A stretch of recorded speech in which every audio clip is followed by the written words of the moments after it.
naših hramova, neka se razlije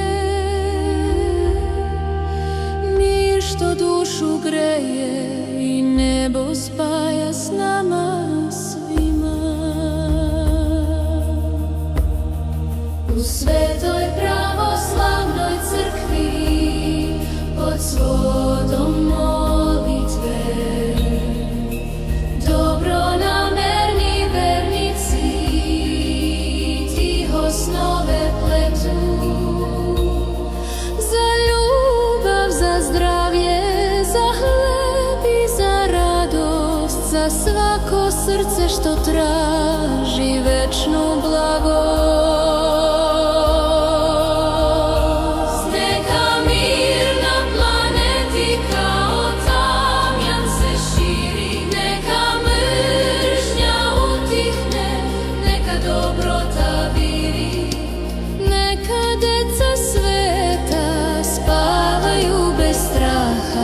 Svaki dom